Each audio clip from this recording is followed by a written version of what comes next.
We have reached the final month of the decade. God, that's terrifying. The 2010s are... What date does this go up? The 7th. The 2010s are what? What's math? 24 days away from ending. Decades are a weird thing time-wise because, you think a decade is 10 years. Mm-hmm. But decades usually go from the 0 year to the 9 year. Mm-hmm. It's broken. Time's broken. Dates are broken. Everything's broken.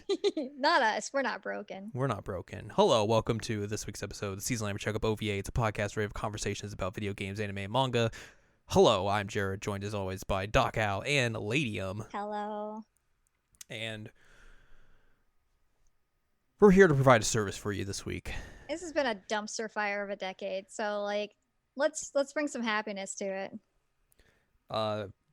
Over this past Sunday, I brought to you the best anime of the decade. It's true. Definitive, the most factual, the most scientific list you will find on the internet. Do not let anyone else tell you otherwise, because they are liars. I mostly agree with it. The other two things you don't agree with is because you have not watched them. I haven't watched them, so I can't make a judgment. But the other ones, one I of them completely you would agree with. probably like. The other one is a wrestling anime. Well, I can't judge them since I have not seen them. But the rest of the list, yep, completely legit. I agree. So there you go. And of course, we, for the most part, talk a lot about video games on this podcast. That's usually our main topic of discussion. We kind of like video games. So, in honor of that, we figure why not cobble together a Games of the Decade kind of list. We're not ranking these. Our personal lists, we've narrowed it down to 10. Mm-hmm. And there's probably going to be stuff in here that I'll be like, oh, right, I forgot about that. Same. Because that's just the way these go. So we went through, we used Wikipedia, which has just, a big, long list of notable, I guess you would say, releases that happened through the year. Like, a lot of smaller stuff is going to kind of slip through the cracks, and that's just the way it goes. Mm-hmm.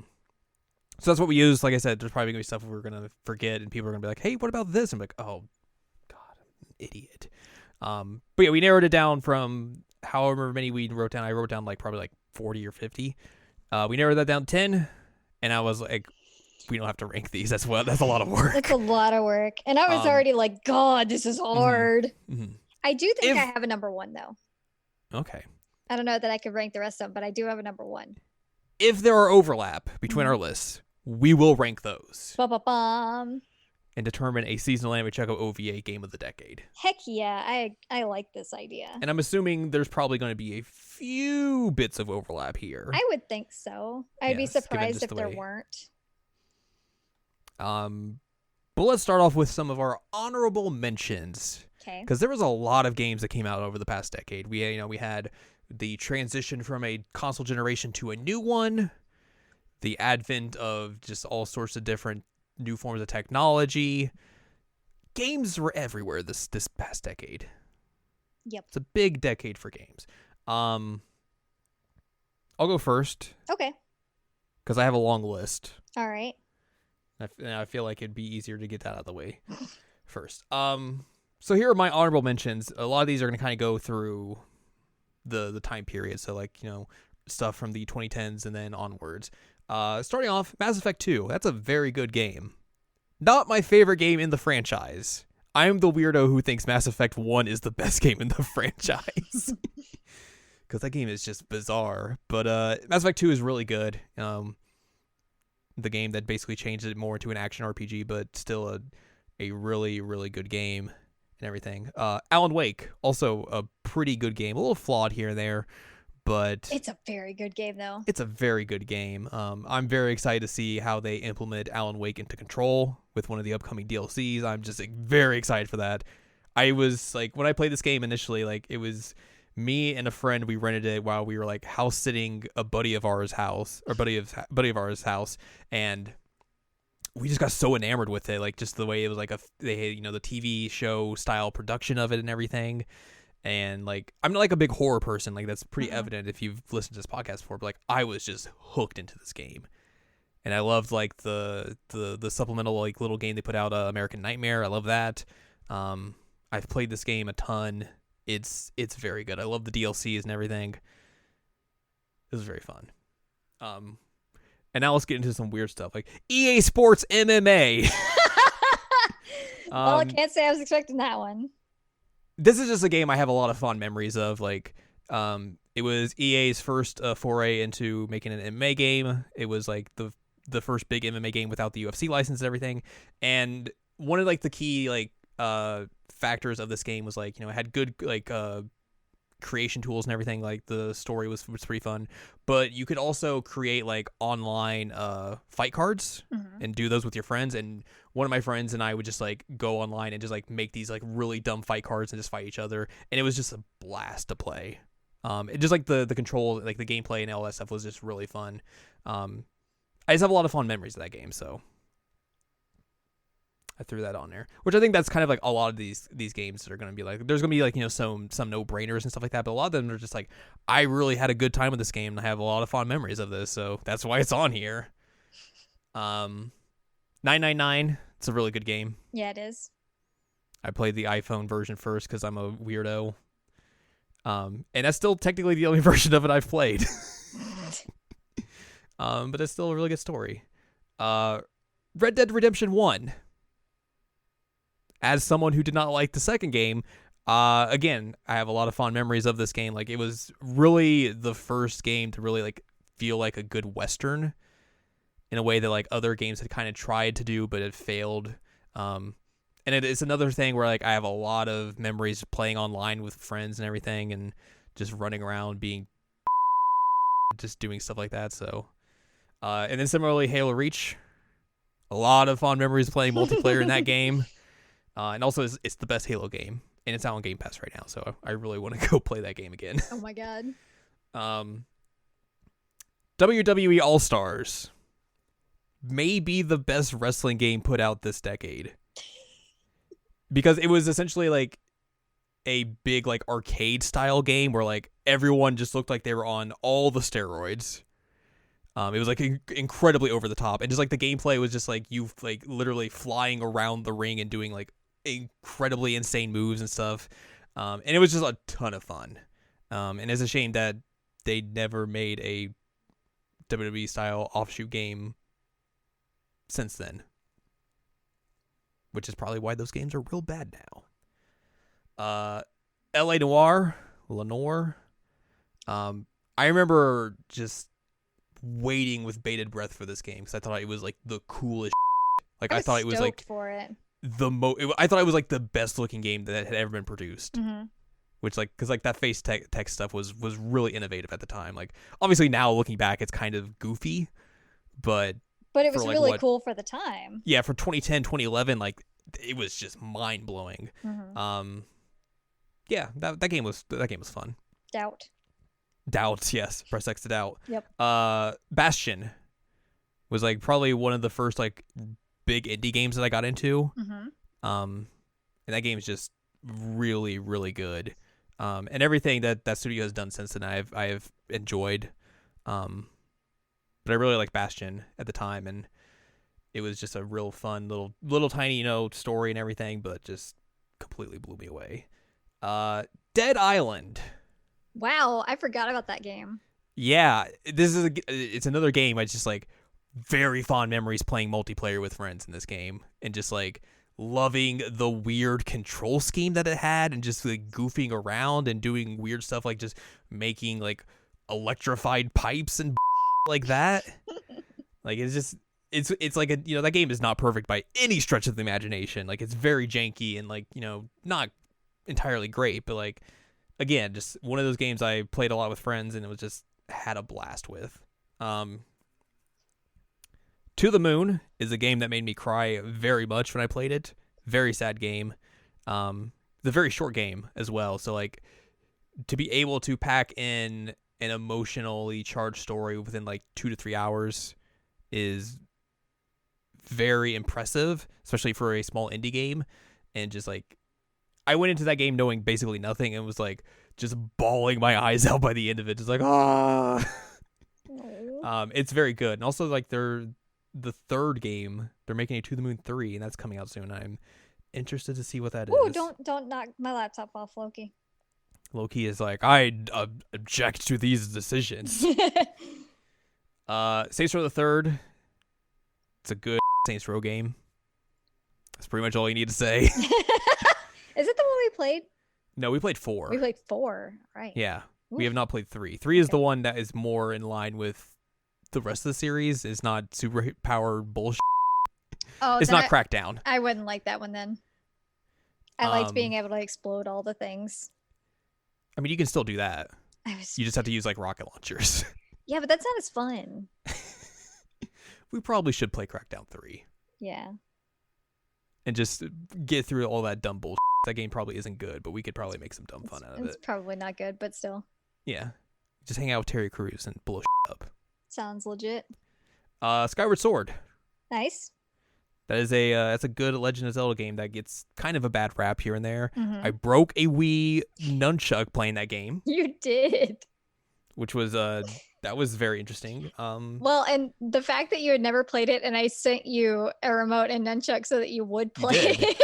I was like, you are going to play this game. And I was like, all right, I guess I'll do it. And I had to go buy another nunchuck from GameStop. You broke it. I'm sure the GameStop employee's like, someone's buying a nunchuck? What? Yeah, I did like I placed my order online, had to go pick it up. They're probably like, what is happening? Who was buying a nunchuck in 2017, 18, whenever I played that? Yeah. I don't know, that game's good, 2017 though. or 18. It's very good. Asura's Wrath is also a very good game. It is probably the most anime as game that may have ever been made.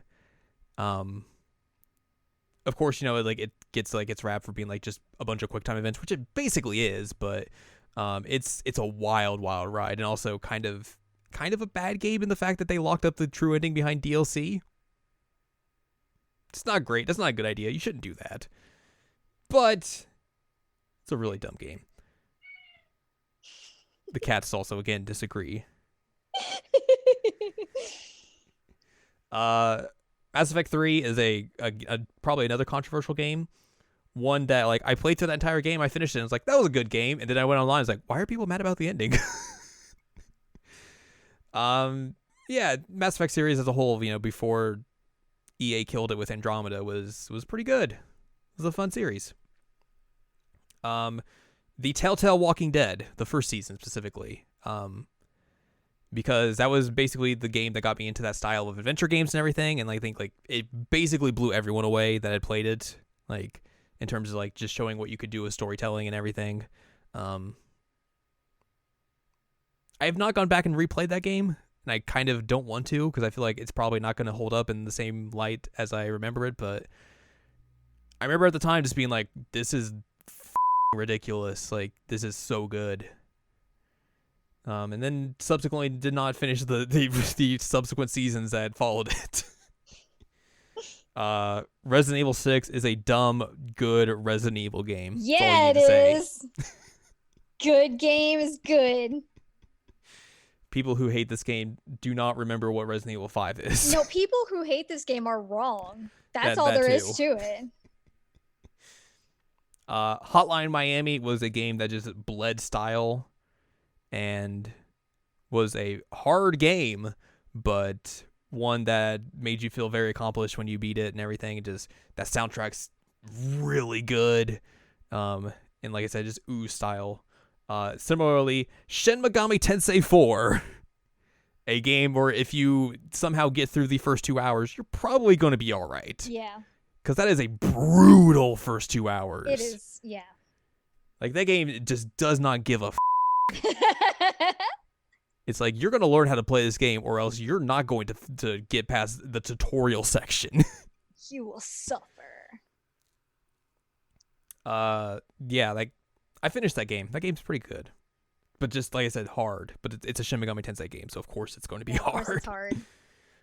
Papers, Please is a really fun, indie game if you want to get into the politics of video games and all that sort of stuff. Just being an ID checker at a checkpoint. That's all that game is. But it's really good. The aforementioned Saints Row 4. It's a really dumb game that you can play with your friend. And Yeah, it's like the best Crackdown game they've made. It's so fun. I blew up so many things. You did. You would always know when I was coming because things were just flying and exploding behind me. It was pretty good. God, I'm chaos. The Stanley Parable is one of the rare occasions where comedy in video games works to a T. It's basically like just you going through like an office building and wondering where everyone is and having like this narrator kind of like just quip jokes at you, but it just works so well. And there was like an achievement tied into that game where like you get the achievement if you don't play the game for like 7 years. It's real dumb. Nice. Bravely Default is a very good homage to like a Final Fantasy V, where it's the the classic Square Enix job system game, but with a modern take on it. I really got into that first game. Like I enjoyed the heck out of it, in a way that I really didn't get into job style RPGs at the time or even since then. I don't know like what exactly made this one click in my mind as well as it did, but it just totally did, and I was just in love with it all the way through. Danganronpa 2 is a very good game. Mm-hmm. Has some very good twists and turns, has a very good ending that's on par with like something like Metal Gear Solid 2, which is high praise for me. Yeah, it is. It's a good game. Sleeping Dogs is one of the best open world GTA knockoff games that they've ever made.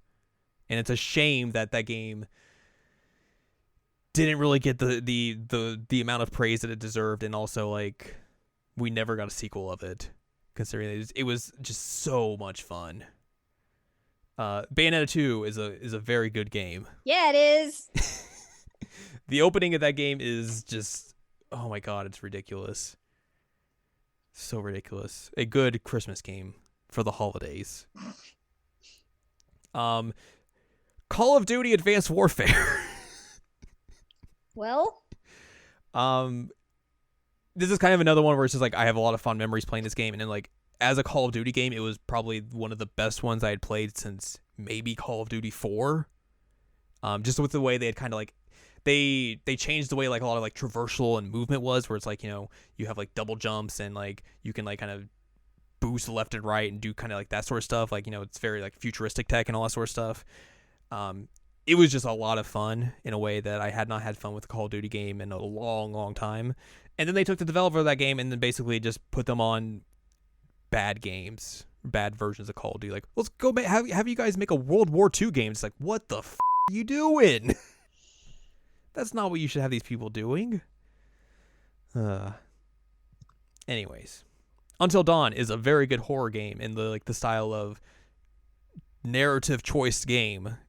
Again, I'm not a horror person, but I really enjoyed this game, even like though it's like very much an homage to like classic horror tropes and everything, but it's a really well done and executed game that they totally just nail the narrative choice aspects of it and everything. Super Mario Maker, a very good game. I'm not surprised that made your list, honestly. Like of your honorable mentions. Mm-hmm. I'm not surprised. I once said that this might be the most important game to ever come out. Might have been a little bit wrong on that, but that game was just so revolutionary at the time and just ruled.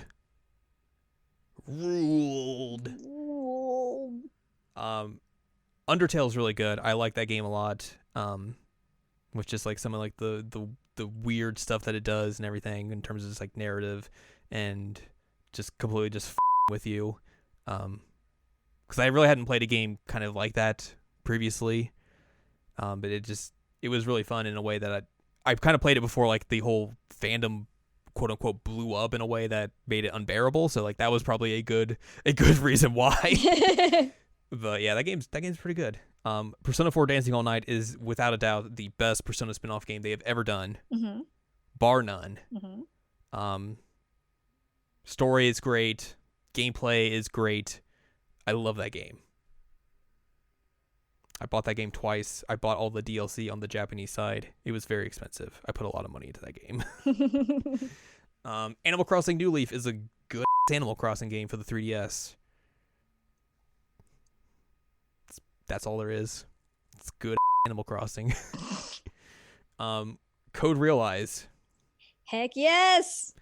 It's a good Tome game. That story is wild. That story is so wild, and like the characters are fantastic. Like it is a great game. Even if you take out the dating element of it, it's still a fantastic game. Yeah, totally. Completely agree. The Legends of Heroes, Trails of Cold Steel, and Trails of Cold Steel 3. Oh, snap. Good games. Mm-hmm. That series, like, you know, considering we only came to that series, late last year? Yeah, and I mean, it's blown me away. Mm-hmm. Which I'll talk about it more on. Yeah, of course. It's a great series. Play it. Absolutely. Maybe don't play it like I play it. You have to control yourself in a way that Al hasn't. Hitman 1, the 2016 version of it. I loved that game. I loved how it was episodic and everything. Let you like take a look at all these locales and give you like just enough time to breathe with them and interact with them and find all the little details. And here's another episode coming out. You're like, yeah, all this new things to do and everything. That game ruled. And just like in a way that I was never expecting, because like I wasn't a Hitman fan before this game, and then this game came out, and I was like, holy shit.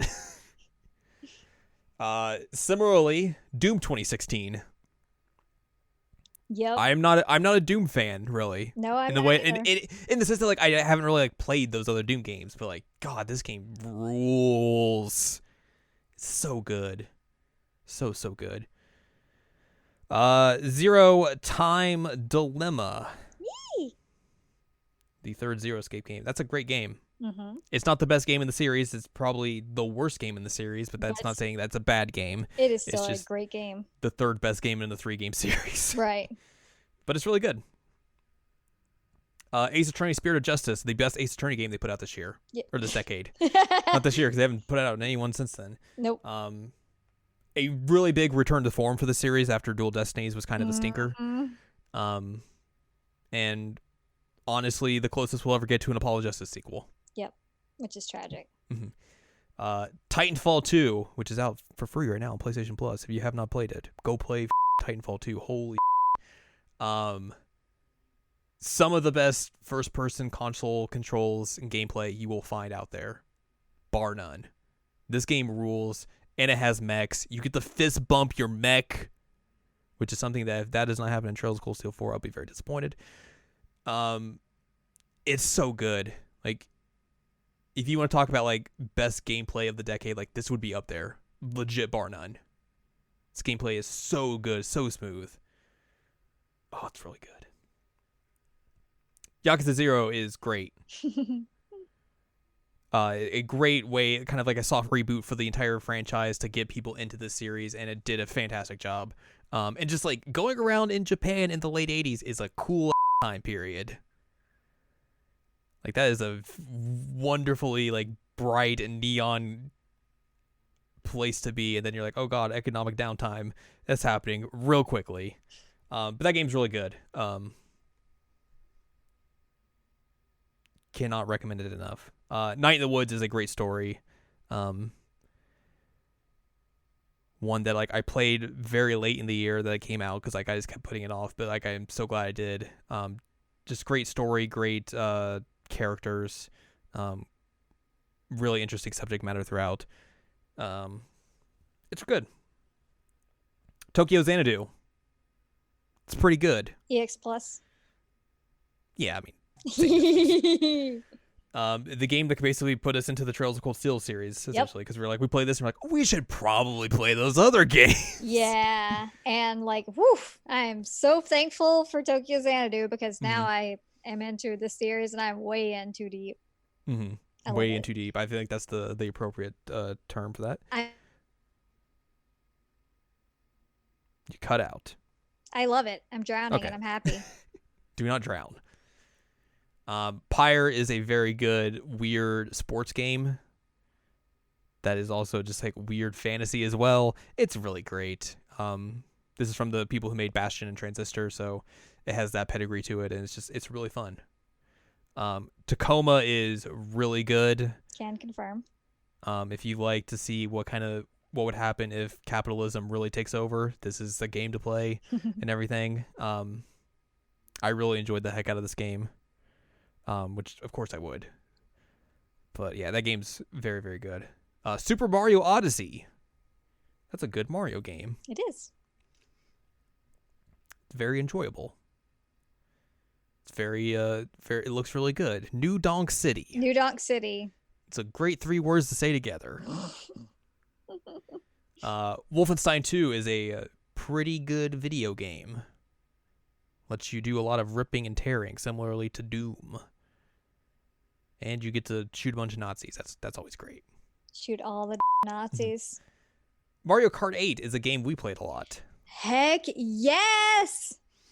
We have a lot of fond memories of just playing that game, listening to very random music. Whatever came up on my phone. Whatever came up, and just having a grand old time, I think. It was fantastic. We should play that some more. We should. Maybe after the book is done. Yakuza 6, again, a very good game. It has Beat Takeshi in it. Beat Takeshi! It's very good. It has the dude from Battle Royale in it. You have a baby, which Al will tell you to throw in the ocean. Throw it in the ocean! That game is really good. Persona 3 Dancing in Moonlight is the better of the 2 dancing games they put out recently. Mm-hmm. Great remixes. Good character stories because there's not really a story mode. It's just a really good fan service love letter to that game, to Persona 3. Mm-hmm. I mean, Xenoblade Chronicles 2, Torn of the Golden Country, because we're not putting the actual game on here.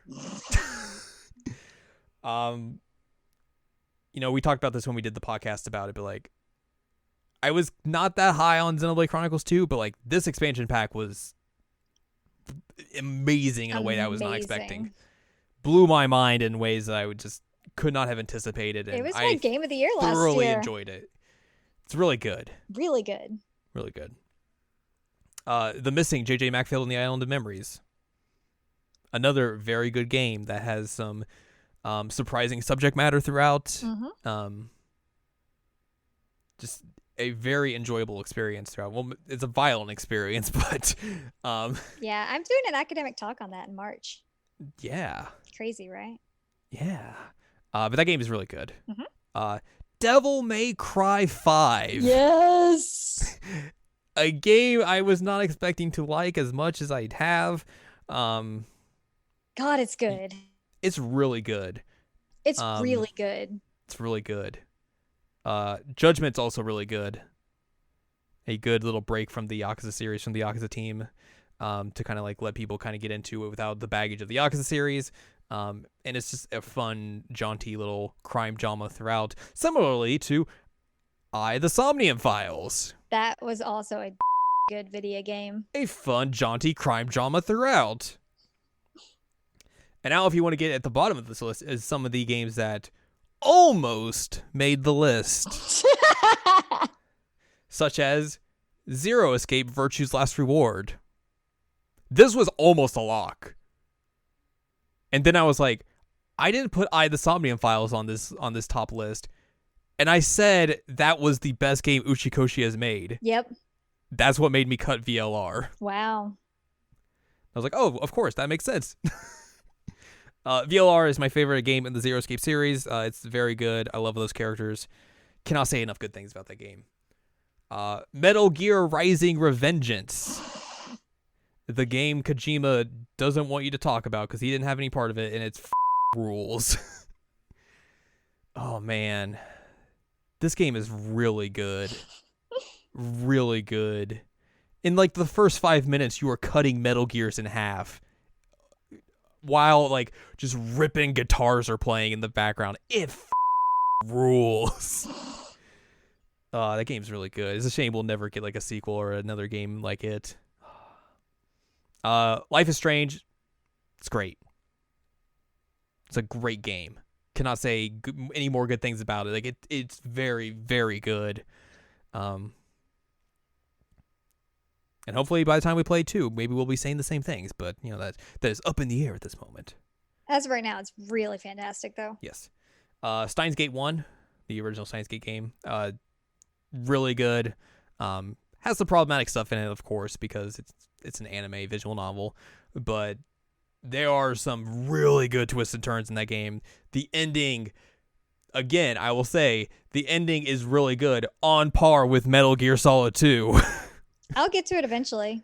Yeah, we have to go back and play that game at some point, but yeah, that game's really good. Bloodborne's fantastic. The one From Software game that I really kind of latched onto and got through and played and like really enjoyed. I just had a really fun time all throughout that game in a way that I really wasn't expecting. It's just really good. And then finally, Tokyo Mirage Sessions Sharp FE. Nice. A fantastic JRPG, one of the Wii U's best games they ever had on that console. Mm-hmm. A game that is much better than Persona 5. Yes. And a game that more people should play, and they will be able to play in the month's January. time. Yay! So yeah, if you don't play this game, you're a fraud. It's true. That is my honorable mentions. My honorable mentions list is quite a bit shorter than yours. Yeah, sorry, I had a lot of games to talk about. No, it's good. And a lot of them overlap, but so the way that I was doing it is that I was like making cuts as I went, and so I ended up, and I actually have a few that I have on here that I don't know. I don't think anything on here is really shocking, but I'm shocked. But are you telling me you're not gonna have a wrestling and an MMA game on your list? I am not. I am not. But I do have some games that did not quite make my top 10, but I don't have a whole lot. So I guess, and they're not in order either. So it's just chaos. It's just there. So I guess I will do mine then. Yeah, go ahead. Danganronpa. Okay. Because you had told me about it, and I was like, that seems interesting. I'll play that. And then I played it. I'm like, whoa, this is fantastic. And it just like really, really stuck with me. And now I'm a fan, except for, that game that doesn't exist. What are you talking about? That they never made a third game. They made a third game. It's called Danganronpa Another Episode. They made a third game, except for it's a third-person shooter? It's an anime. Super Mario Odyssey. Okay. Which we've talked about. It's a good game, and also like that New Donk City festival that they do is just phenomenal. That's so good. It's phenomenal. It's one of my favorite moments that I've seen in a long time. Persona 4 Golden. Okay. It has Marie, so it's knock. But it is the best version of the game that you can play, and Persona 4 is a damn good video game. Period.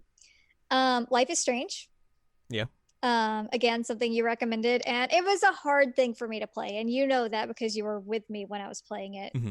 I had a very, very hard time playing it, and it got emotional at points, but you were playing that very soon after some things happened, so like you had some very raw wounds to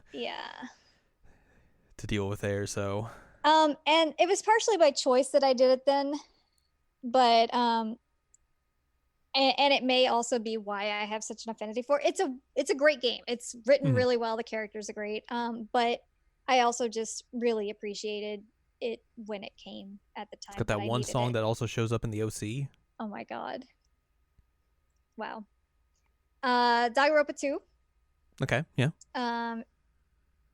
This gave me basically like the closest form to liking myself that I think I'll ever find in Chiaki.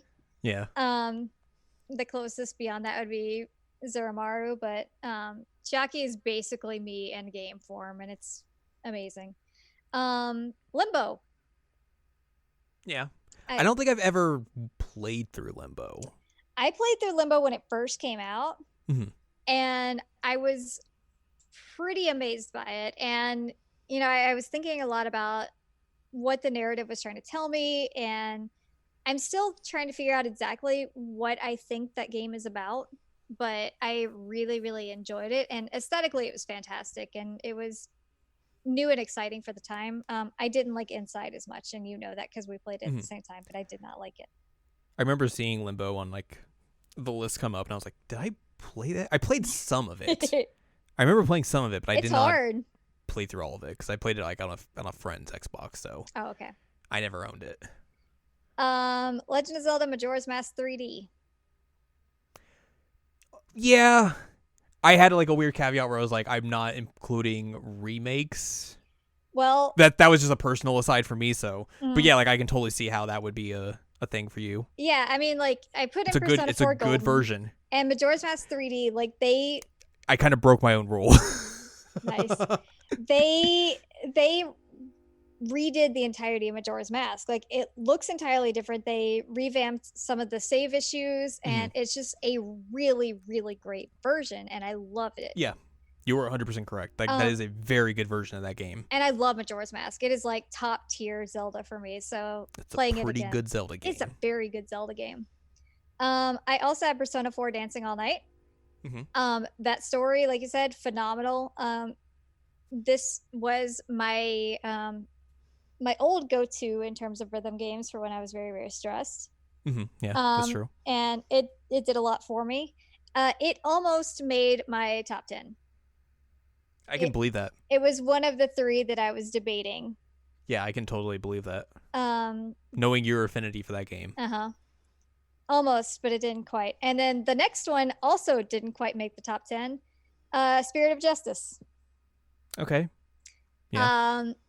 Again, anybody who knows me knows how much I love Apollo. Apollo is amazing.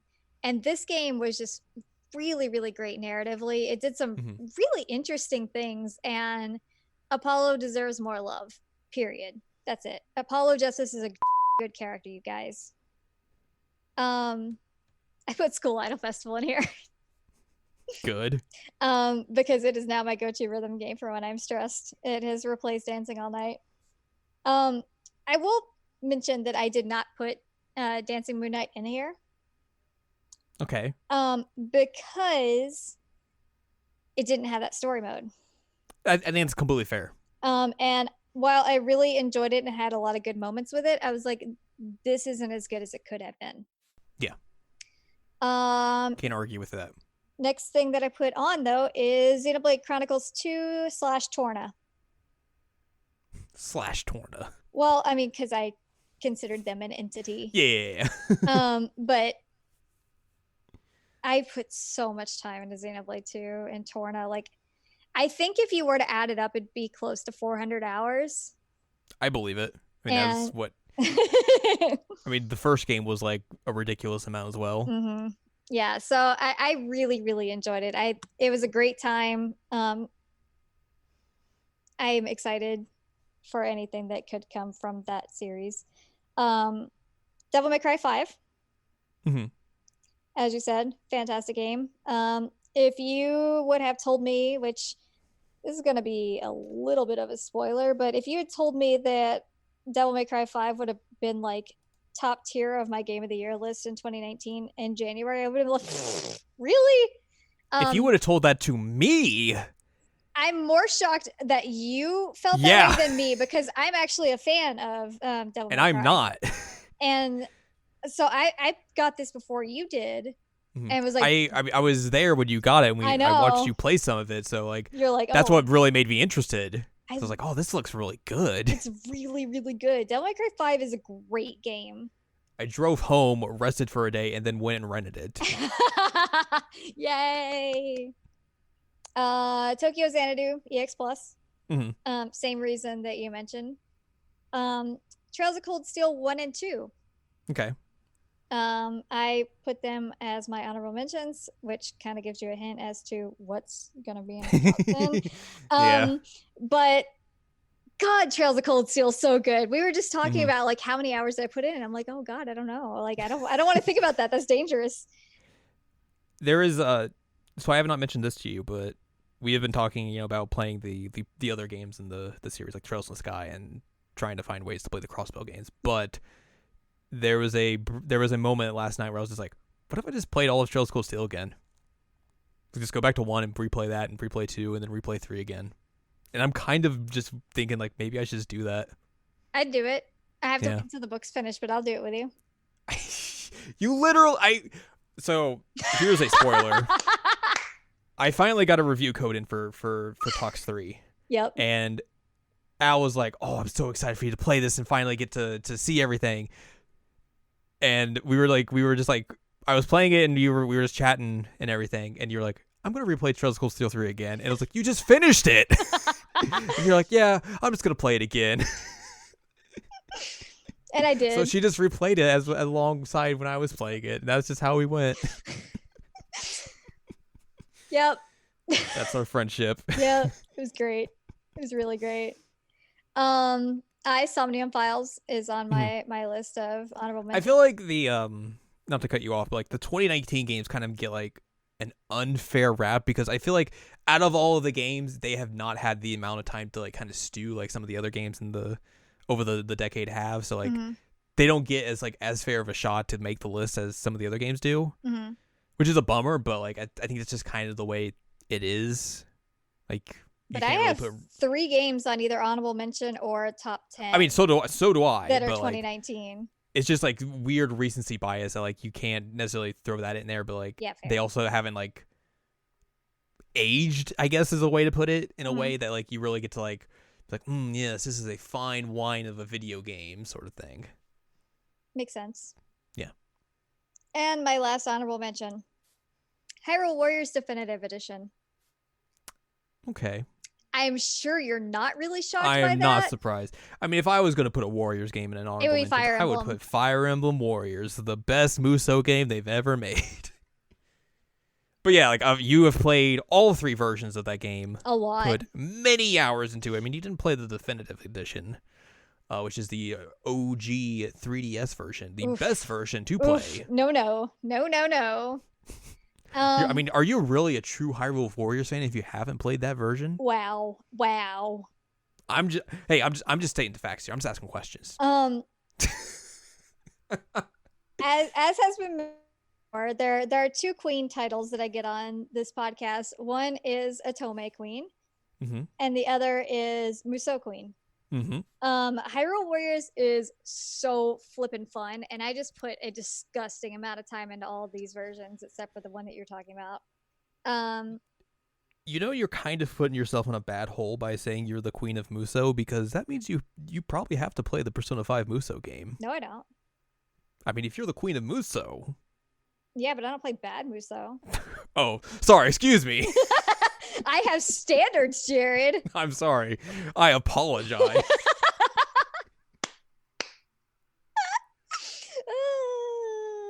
I made a lot of hard cuts on this. And I was kind of ranting at you over the weekend of like, this is impossible. Yep. But I do have a top 10 in no particular order. Do you want to just go back and forth and we'll just say a game and then you could say a game and we'll just do it like that? Yeah. Kind of like how we do Game of the Year. And if they match, then we'll be like, oh, cool, that matches. Like we said, both of these are in zero particular order. So like, don't be like, oh man, you can't believe you put that one above that one. It's like, no, that's not how this worked. Nope. I will start things off. Okay. With perhaps the game I put the most time into over the past decade. Okay. And that's Love Live School Idol Festival. Woo! Yeah, School Idol Festival. I've been playing that game for what, like now, since 2014? That's what, 15, 16, 17, 18, 19, 5 years? Wow. Almost 6 years of that game? Nice.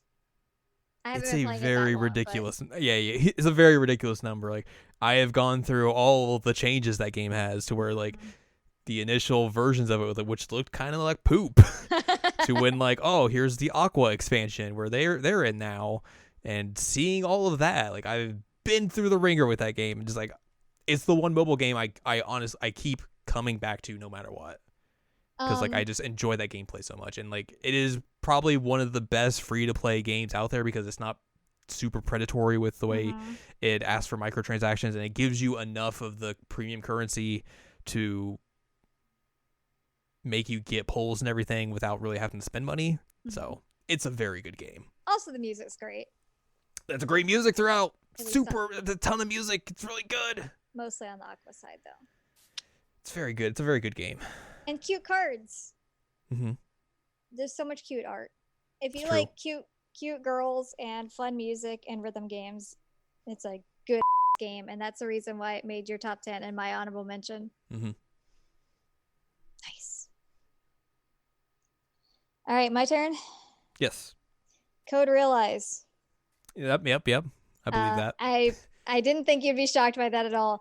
As you mentioned, and as we mentioned, Code Realize is a good video game. It is an Otome, and I know that would be a turnoff for a lot of people, but like that narrative is fantastic. And also, I just love the idea that you're dating like people from literature, basically. It's really good. It's fantastic. I love Code Realize, and I went with the OG version because that still remains my favorite version. Mm-hmm. But yeah, that's, gotta get my Otome in here. Which that was a game that like was kind of like the catalyst for you getting into Otome games and everything, but like was also kind of a game. Was also kind of a game you just got on a whim, I think. So there's also something that I don't know if you know. You might know it. It was one of the last Christmas presents from my dad. Oh yeah. Yeah. So I remember. I thought you got it from like one of your parents or something. Mm-hmm. It was one of the last because it wasn't like something you got yourself. Right. And so when everything went down, I was playing it in the hospital room the whole time to try and keep me distracted. Yeah. So it has a lot of personal meaning to me, and that it got me through that, but also it's just a good game. Mm-hmm. Anime's really good. Anime's really good. The fan discs are pretty good. Yeah. You got the smooch Victor. I got the smooch Victor Frankenstein. I was all about that life. It's a good game. It's really good. So that's one of mine. I will continue with Persona 3 Portable. I also have Persona 3 Portable. Well, there you go. The best version of Persona 3 you can play. Period. Just does so many like quality of life enhancements and improvements to the game and everything, because essentially they base it kind of off the engine that they use for Persona 4, so like a lot of those improvements carry into this. The FemC protagonist route totally rules. It rules. The music's fantastic. She's amazing. Yes, that music's great. She's great. Her characterization is just really good. And is giving you like a different side to like all of the other characters that you already know and love. Just is really, really good. Well, that gets to go on a crossover of us. Do what? That's one of ours that crosses over, so it gets to go on that bottom list. Oh, you're right. I should throw that down there. God, Persona 3 Portable is so good. It's really good. I got to date Akihiko Sanada. You did. And essentially because like it's a PSP game, so like you're not expecting like the best kind of gameplay and stuff. Like they really do capture like the gameplay of the PS2 games, Persona 3 and Persona 4 at the time, in a way that like you kind of shouldn't be possible. It was really impressive. But it's super well done. It's basically, you're getting the complete experience, even though like you're not getting cutscenes. You're just getting visual novel motifs, but like it's not the worst thing in the world. I mean, the only downside to this version is you cannot do the Tanaka skip. True. One thing that I will say though is after playing the original version with the cutscenes, I'm not sure that like losing the cutscenes is the worst thing in the world. It's not. It's totally not. Like that game is, you still get everything. You get the complete experience, even if you're not getting like full motion cutscenes and everything. Like it's totally fine. It's so good. Love Persona 3 Portable. Do you want me to go against? That was a crossover then? Sure. Have at it. Okay. Final Fantasy 14. I knew it was going to make your list. I even texted you the other day saying it's going to make your list. Which should not be a surprise to anyone if you listen to our episode where I talked about FF14. A game I did not come to at the time when it came out or anything. I came to it very late, but it's a game I've had just a fantastic experience with, especially over this year. And even like when I played it originally in like 2017, I had a good time with it. Just a very fun time, a long time to get through, but like there's so much like story and everything that like just is so well connected from the base game to each individual expansion and onwards, and just like they are able to connect things that go back all the way to the original game and everything, and even just there. It's so good. It's so wonderfully done. It's great. I cannot, like I said, I can't say. It's really good. It's really, really good. The best Final Fantasy game they have made in like 15 years. Since 10-2. Nice. Yeah. I'm trying to see which ones I've actually talked about. My list is not in like any order, so it's like all just highlights. Oh, fair. 999. Okay, yeah. Again, not surprising for me. This is a game that I picked up on a whim when I was working at GameStop. Power to the players. Get out. We got like 2 copies of it, maybe 1 copy, I don't remember. And I was like, that looks interesting. That sounds about right. Yeah, and nobody pre-ordered it. I was like, this looks interesting. I'll play it. And so I played it. I'm just like, holy my mind is blown right now. And I just love those characters. I love that story. And it also introduced me to Chikoshi stuff. So like, heck yeah. It's a good game. Also, Junpei, good boy. What a good boy. What a good boy. Even if he dresses like Marty McFly. Actually, you know what? Because he dresses like Marty McFly and is also who he is, it's perfect. Yeah, exactly. Junpei is a good boy. He's a good egg. I love him. Well, my 4th game is Rock Band 3. I did not expect that. Not my favorite Rock Band game. Like, I think 2 is the best game that they ever put out, but I put a lot of time in 3 as well. Like, 3 was a very ambitious game because it was the one that, like, they added, like, here's a keyboard you can use. Here is, like, a real guitar that you can use. We're adding cymbal support for drums. Like, they went all out in terms of, like, making this, like, so many, like, different ways to play. And, it basically was, you know, another, just, like, they continued on the formula from 2, which was a phenomenal game. One of the best games ever made. And just is a fantastic time. Like, I had a lot of fun playing it with, like, by myself, playing it with friends and everything. Just super, super good. It's a very, very well done game. Yeah, just I have a ton of memories with this game in general. So it's like it's one of those games that is very near and dear to my heart. And that series as a whole is very, very good. But 3 was especially good considering it was one of the 2 they put out this decade. But it's good. It's a very good game. Played a lot of songs. You did play a lot of songs. All the songs. So many songs. Wasn't there like a song on there that you had like top vocals for a while? Or like probably really high vocals for a while? I would sometimes cheese the system and get it like the day the DLC song came out and be like, hey, I'm on the top of the leaderboards, and immediately it was gone afterwards. So like, did not last, but like it was a fun little, hey, I'm on top for like 2 minutes. Nice. I think this may have been in 4. Oh, it was in 4? It might have been in 4, where I was like the top of Call Me Maybe. Oh, okay, yeah. I think that was in 4. That's what I'm thinking. That's a fun little cheese you could do. That's funny. On the note of music-related games, again, Tokyo Mirage Sessions Sharp FE made my top 10. It's a fine video game. It's such a good game. This is everything that Persona 5 should have been.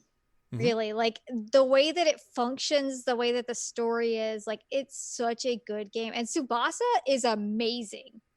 Like, fight me, guys. Tsubasa's great. And like the fact that there is a character in an RPG who, like, she's trying to put herself out there and be like an idol, and that's one of the dreams that she has, but also like she has social anxiety. She talks about that, and that's amazing. I was not expecting that. But like all the characters are fantastic except for that one weird like pervo dude. But I love this game. I love the art, I love the colors, I love the music, I love the characters, I love the story. Like everything about this is great. Also, you know what I love? I love the edits that they made. They're Yeah, same. fantastic. They're super fantastic. The costumes, much better. Mm-hmm. Much, much better. That Mm-hmm. one dungeon, much better. The lack of swimsuits, cool. I'm totally fine with that. Mm-hmm. And I'm glad that the new version that's coming out in January is going to have the same edits. Mm-hmm. Tokyo Mirage Sessions, y'all. It's very good. Mm-hmm.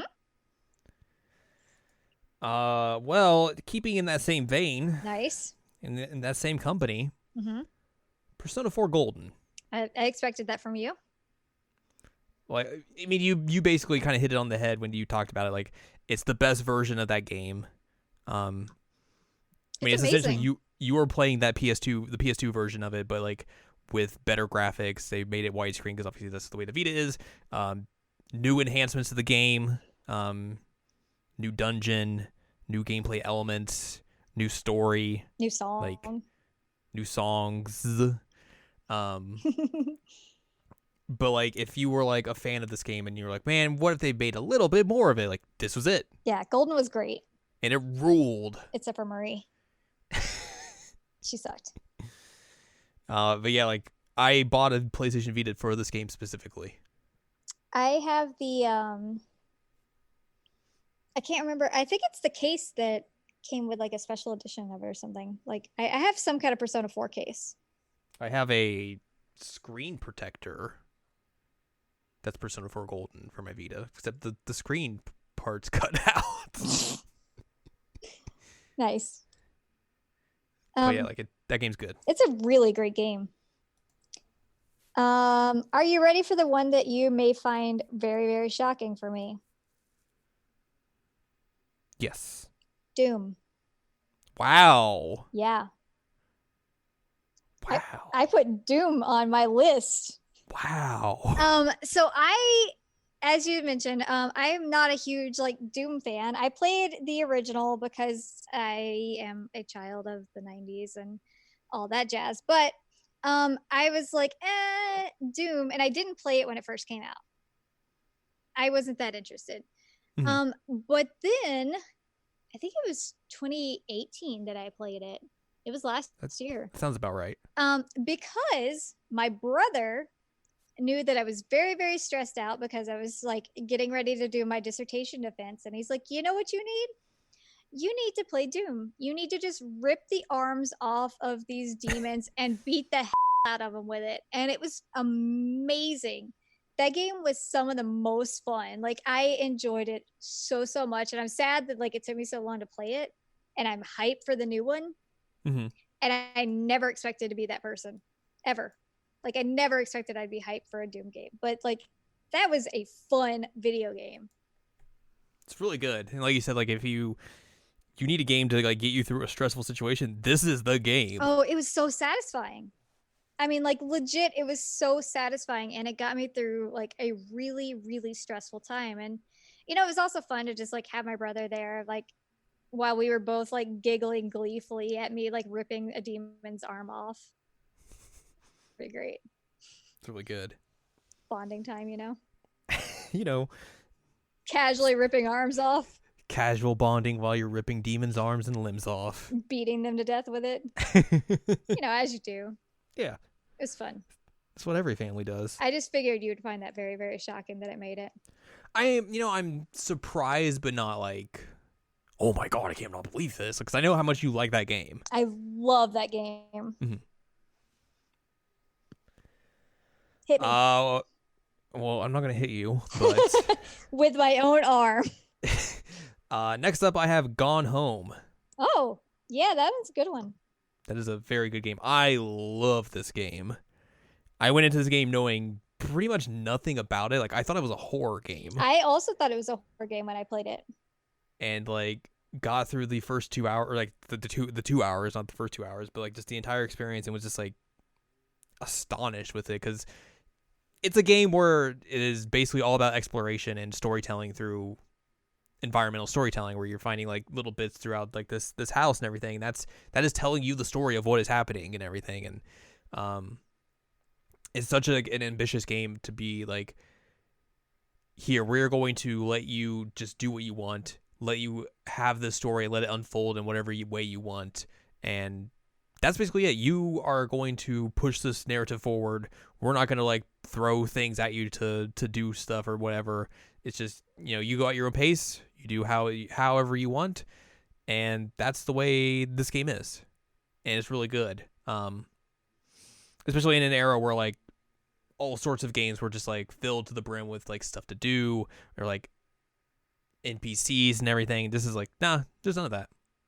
It's just, you're going to find a story. Game. It's a very simple game, very simple concept, but like it is executed just phenomenally. It's a very good game. And you can beat it in like a minute. You can. That's a thing you can do. The game's really good. You ready for my next one? Yes. Portal 2. Okay. I loved the first Portal. I thought it was very, very good. Portal 2 basically did everything much, much better than the original Portal. Continued to have just like really clever writing. It was a fun game. The music continued to be awesome. The fact that you get to have like a GLaDOS potato is one of my favorite things in the entire universe. It made me very, very happy. Like I had a companion potato. That's perfect. I always want a companion potato in life. That's the most me thing I've said today. Jesus Christ. It really is. So yeah, Portal 2. I have like all kinds of good memories of that. And also it had the multiplayer mode. And I played that with one of my really, really good friends when we were in grad school. And I remember that I went to his apartment. We were gonna play it, and I was like, "All right, this is gonna be fun. Gonna have a good time with my pal playing some Portal." And then he murdered me, and I was like, "This is supposed to be co-op," and he's like, "No, you didn't kill everybody." I'm like, "What?" So, it was a test of our friendship. And then, Are you sure this friend is not me? It is not you. Surprising. I feel like that is something you would have done to me though if we had played that. Because we're like, yay, things are going well. We're playing co-op. Oh God, I'm dead. He's like giggling maniacally over there. It was a you thing to do, but yeah, I think Keegan and I bonded over Portal 2. It's a great game. I played some of it. I never played through the entirety of it, so we should do that if we can find a way. That might be the one problem, but that would be something I would be interested in. It's really fun. So there you go. Mm-hmm. What do I have up next? This will go back up. Aha. Danganronpa. Nice. Dangle Grandpa. Dangle Grandpa. I really debated whether I put the first or second game on here. Yeah, I originally, when I was making my list, I was like, do I put one or two on my list? And I was like, I'm going to put both of them, and then I'll figure it out. But neither of them made the top 10. But still, it's a hard decision. It is. I think like this could be a whatever the wind takes me. Like if you ask me tomorrow, it might be 2. Yeah. But I super got into this game. I remember this game getting really big on Tumblr in like 2013. This was before the official North American release of it and everything. Like this was around when the fan translation of the PSP game had finally hit. So I played through that version first and was just blown away by it. Like I was like, I have never played anything like this before in my life. Like this is amazing. And then I was like super excited the next year when like they put out the first game on Vita with like an official translation, and then they put out the second game and everything. Yeah, that game's really good. I love those characters, like just the twists and turns that first game gives you and everything. Just so many like good moments and everything. It's very good. Soundtrack, man. That soundtrack is really good. New World Order is one of the best songs in terms of like, I guess, plot twists that I've ever heard. 1000%. Like anytime you hear that song play, you're like, oh. It's amazing. That the Funimation dub of the anime is really good. It's so good. But yeah, like I think it's just like the strength of those characters and the story and everything kind of pushes the first game forward. And I think probably just like it being the first game I played of the series and everything, and what introduced me to it, like it's really good. I super enjoy it, and yeah, it's really good. That PSP fan translation really weird, Oh, I bet. but We got to meet face. it's true. Very good. What a good time. What a good time. And the good egg. A very good egg.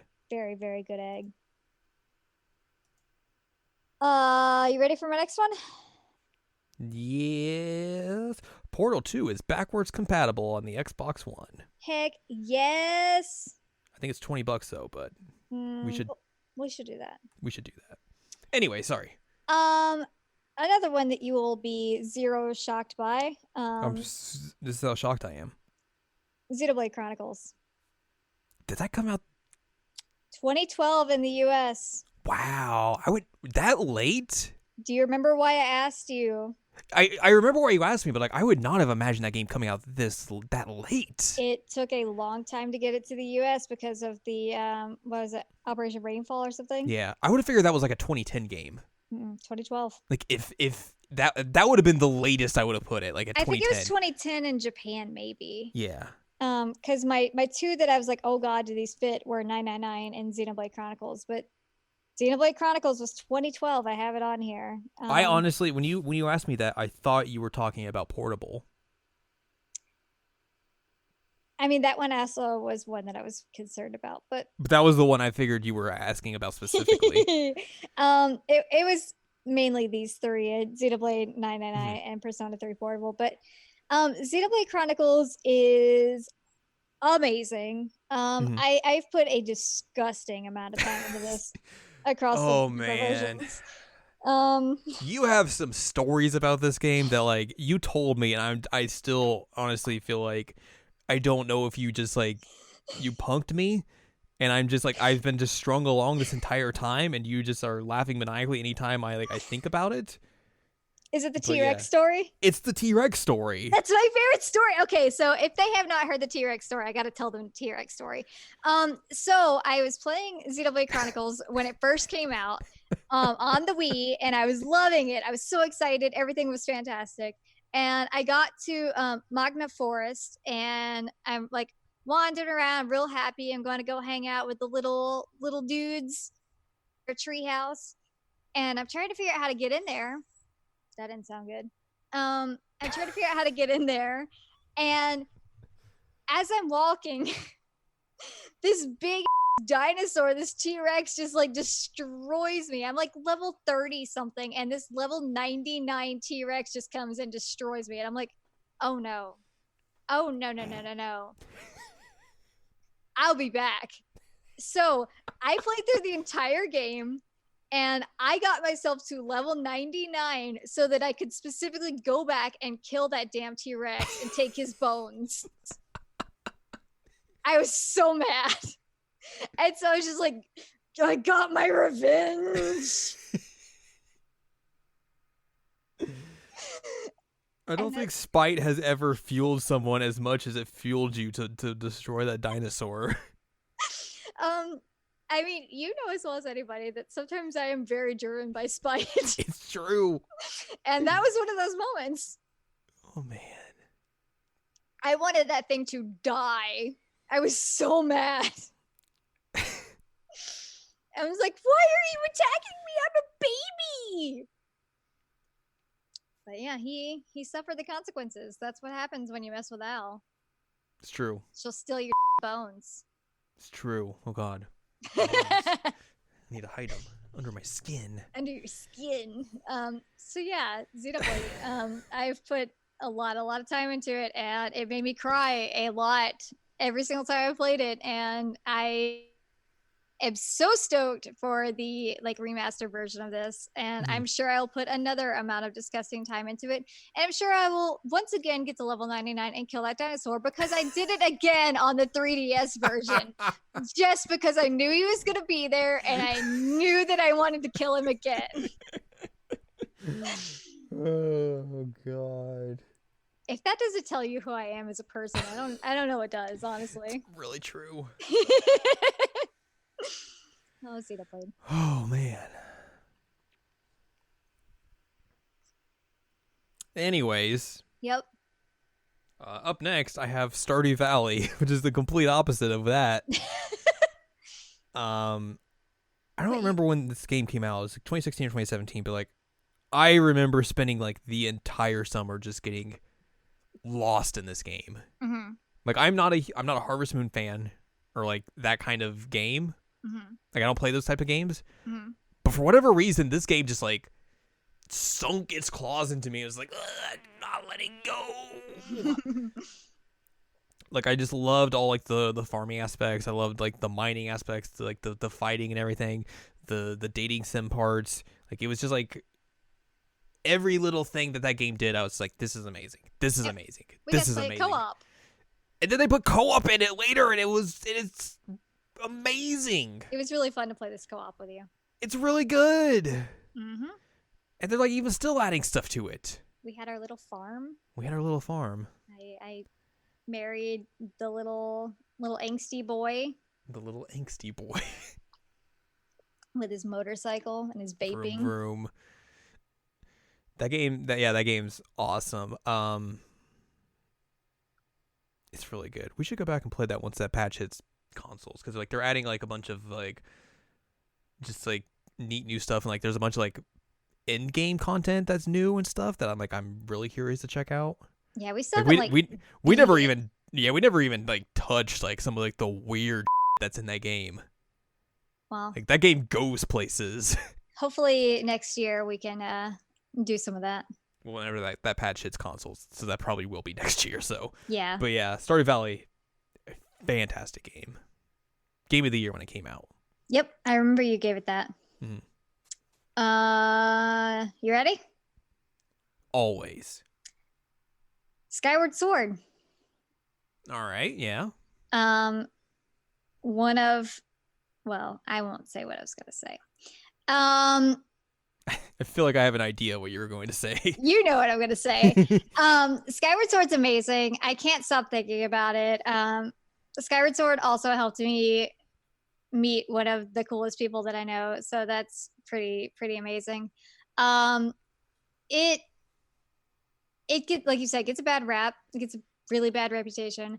But it is a fun game, and it is a really great game in terms of like character building, and I cried so much when I first beat it because I was just like texting my brother, and I'm like, or like, did I text him? I was texting him. I was like, what year did this come out? Did I text people then? But I did.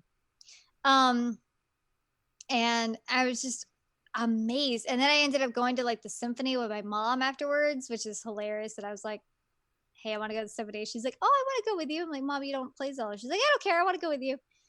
But Skyward Sword just really stuck with me. And we've talked about this a little bit, that it was kind of a weird experimental prototype for Breath of the Wild. And I think that was a cool thing that it did. Mm-hmm.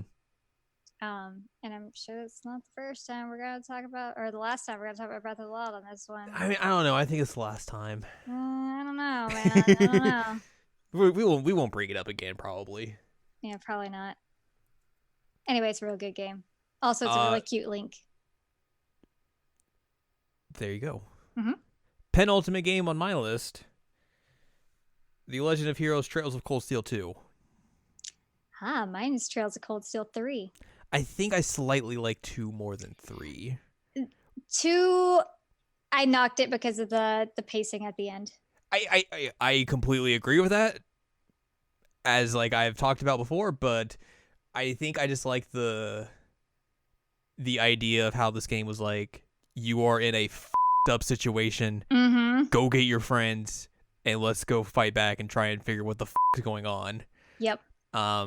And like all that was just really good. Like it was just a game of just like building anticipation and like getting everyone together. Like, oh, we're gonna do the thing. Yeah. And then like you go and do the thing, and then like you do the thing, and then it's like, oh, by the way, all this is happening as well. And you're like, ah. Yeah, the late game part of it is just, if they had cut it like at the castle, Mm-hmm. like the Infernal Castle or whatever it's called, um, I would have been fine. I would have, Max, no, Max, no. Mm, I mean, anyway, I can't believe Max got into the Infernal Castle. I mean, somebody has to fight Big Bird. May as well be Maxwell. God, that'd be a weird fight. But yeah, Trails of Cold Steel is really amazing, and it was a toss up on here between 2 and 3 for me. Mm-hmm. One was always going to be on my honorable mention because it was really good, but then like 2 and 3 just went places. Absolutely. And so it was a toss up, and I actually until today had Trails of Cold Steel 2/3 question mark as my entry here. But I ended up going with 3 because of the pacing at the end of 2. I completely agree with that. Like I don't think you're wrong in the slightest. Like I like that the end of this game we've talked about it, like it just does not know how to end. Yeah. And that's a big flaw. It had a good ending. It had a very good ending, place yeah. to end. And then it didn't. I think I just like more like the idea of the overall like tone and story. Mm-hmm. Just slightly more compared to how 3 is, because 3 I think is just a little bit more tonally like 1 is, where I wrote like this is literally just verbatim what I wrote in my review, where like it is setting the table for what's to come. Yes, it is. Like you are setting up the table, you have the spread, and then the next game you are going to devour that spread. Mm-hmm. Oh, I'm so like ready. I think that's just like the slightest knock against it for me. But again, like both of those games are phenomenal. So phenomenal. Like it is a toss up, and I even considered putting both of them on my top 10. Yes. But then I was like, oh, that might be a little excessive. But if I could have like a tie here, it would be 2 and 3. Yeah, I think that's fair. So, I mean, maybe can I bend the rules and make it a tie? I mean, I don't care. Cool. All right. My I'm not gonna sit here and be like, no, my we are last one's very rigid. My last one is a tie, or not my last one, but my second to last one is a tie between 2 and 3. Then. Well, that brings us to our last game. Is it the same one? You want to say the same? You want to say the name of it on the count of 3? Yeah. Okay. 1, 2, 3. The Breath of the Legend of Wild. Zelda: Breath of the Wild. You didn't say the full name. Nobody needs the Legend of Zelda part. It's Breath of the Wild. No, you have to say the full name. Legend of Zelda: Breath of the Wild. Thank you. Yeah, Breath of the Wild. It's Breath of the Wild. That game's a masterpiece. It is. It is a masterpiece. It is phenomenal. It's fantastic. Oh my god, I can't stop thinking about that game. Betting We're getting of a this game. sequel to that game. Yes. Like what Yes. the? I'm so excited. Yeah, that game is great. Like you mentioned, like it was just a game I could never stop thinking about. Even like after it was done, it was just constantly in my head, and it still is. Like every now and then, like it was popping in my head. Like, man, remember Breath of the Wild? That game was really good. Oh, I still read so much fan fiction about Breath of the Wild. I mean, that's no surprise. Yeah, like I can't stop thinking about Breath of the Wild. That game just does exploration really well. Like Yep. for the first time that Zelda had gone open world, like they just really do a fantastic job about it. Mhm. Just it's such an interesting like time and place and setting and tone for a Zelda game. And the art style is fantastic. Mm-hmm. I remember that in the server the other day that we are both in, there was talk about like the first time that you ever saw a dragon in Breath of the Wild, and I was remembering my first time, and like the fact that we're sitting there like, oh man, let's reminisce about the first time we saw a dragon in this game. Like that says something. And also the fact that people had all different experiences of which one they first saw is a thing that's like, that's different for a Zelda game. I'm not used to somebody having a different narrative experience in terms of that. Right, yeah. So that's really rad, and it's exciting because it's like, oh, how did you play this? Oh, I played it like this. Oh, I didn't play it like that, but I played it like this. And then like you're learning more about like the different play styles and like how you could approach this game. It's amazing. It's one of the most fascinating things. It's like of like how like even to this day there were still people being like, "Oh, did you know you could do this in Breath of the Wild?" And they're like, "What?" Yeah. Like all the weird ways you can do the little trials and everything. Mm-hmm. There's still like weird things being found in that aspect, like the weird stuff that the speedrunning community has found within that game Mm-hmm. of like how they're able to like finish it even quicker and quicker. Like all that stuff is incredibly fascinating. It's just so good.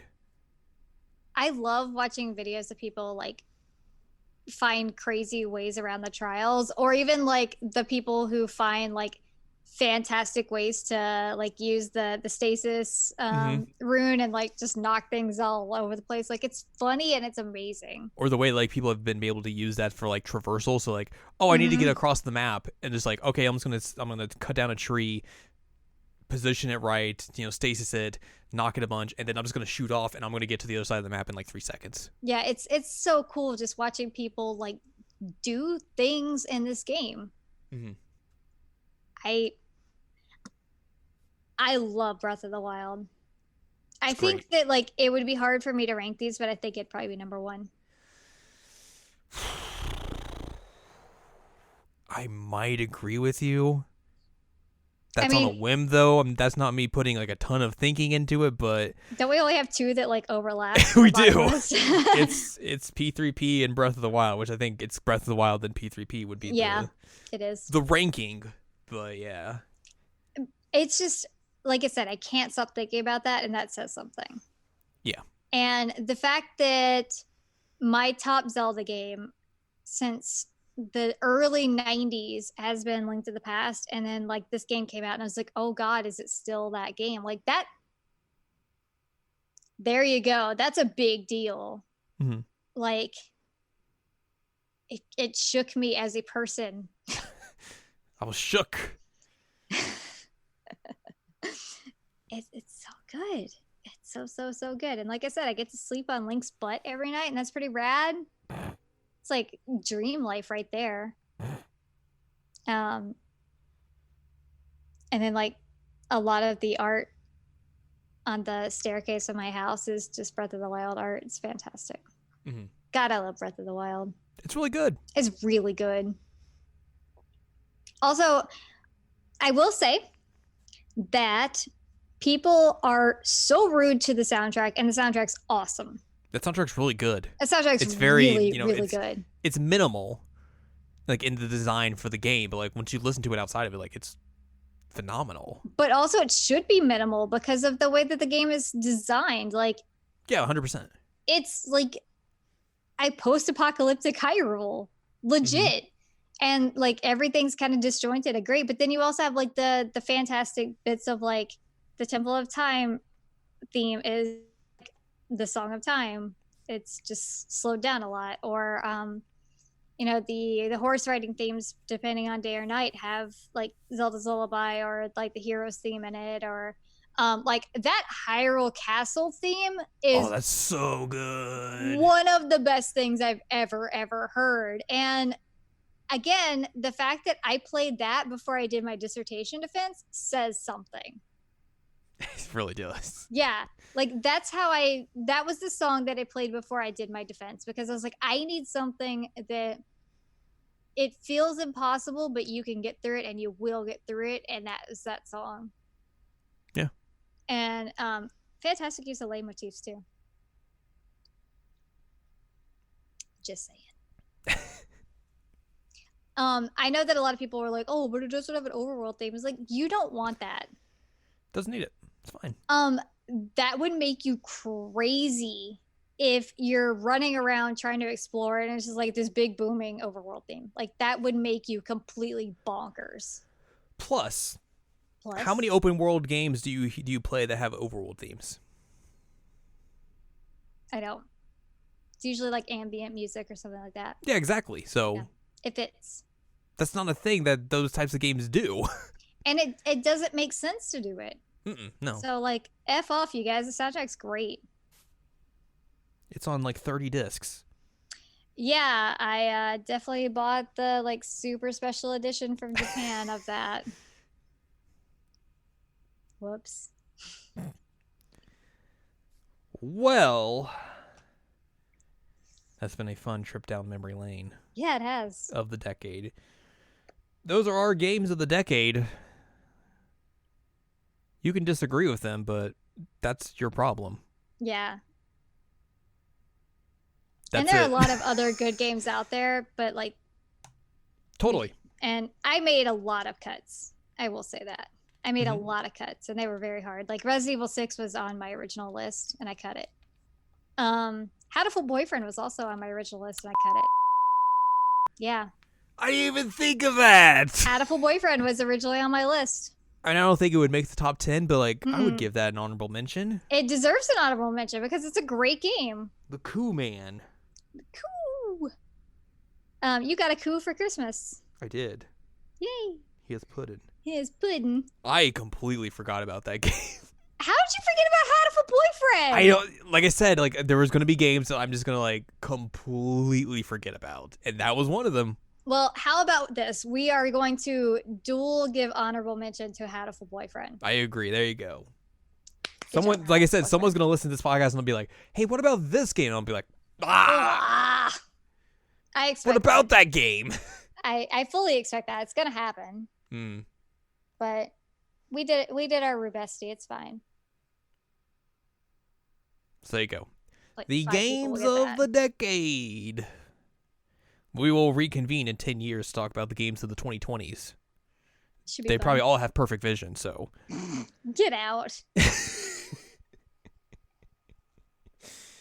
I'm sure you guys will get to hear some more about me killing T-Rexes. Yeah, that'll happen at some point, probably. God, it's so petty. It really is. I love it. It's the Garou Mark of the Wolf story of JRPGs. It's the greatest thing I've ever heard. God.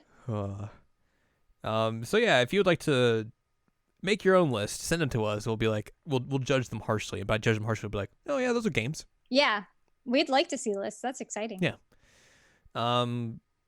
So yeah, that's the games of the decade.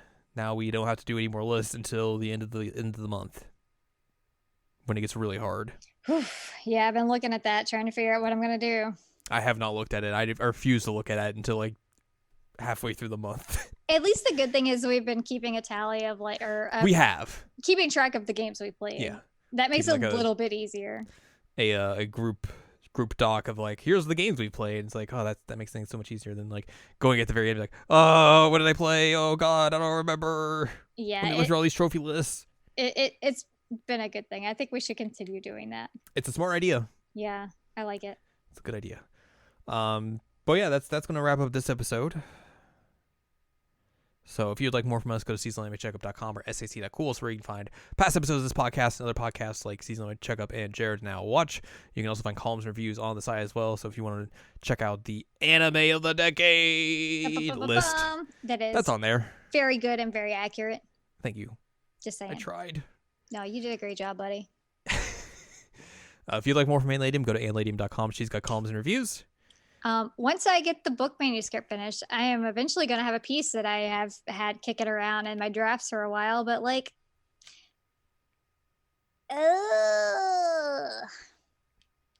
that'll happen. Yeah, eventually. So look forward to that eventually. Eventually. If you want to follow us on Twitter, twitter.com/animecheckup. That's where we do Twitter. And you can support us on Patreon by buying us a slice of pizza. At patreon.com/SACOVA. I love pizza. It's really good. Please give me pizza. Next week, we've looked at the past decade. What if we look forward to some perfect vision? We're going to preview 2020 in terms of media we like. Of course, the caveat about this is we will be recording this episode on Tuesday, as we usually record episodes. So we will be doing this prior to the Game Awards, which is going to have probably a butt ton of announcements, because that's usually how this goes. So we will miss all those announcements, even though the episode will be going up after that. So just a heads up. But we will, we'll talk about all the stuff that's might be coming out next year. We'll still probably yell about it on Twitter. Yeah. That's what we do. We'll talk about how Jill Valentine looks like in the Resident Evil 3 remake cover. Yeah, I don't like. I like that she doesn't have a tube top anymore, but like, she doesn't look like Jill. Nope. I don't know who she looks like, but it's not Jill. It's like, So we'll who talk are about you? that in other games like Final Fantasy VII Remake. And other games that are coming out in 2020 and other stuff that's coming out in 2020. So look forward to that next week. Almost said next year, next month. I don't know why. No, next week. We're not Next there yet. week. Slow You're down. Versus it with their time. Slow down. I need more time. I'm stressed already. So we'll preview 2020 next time.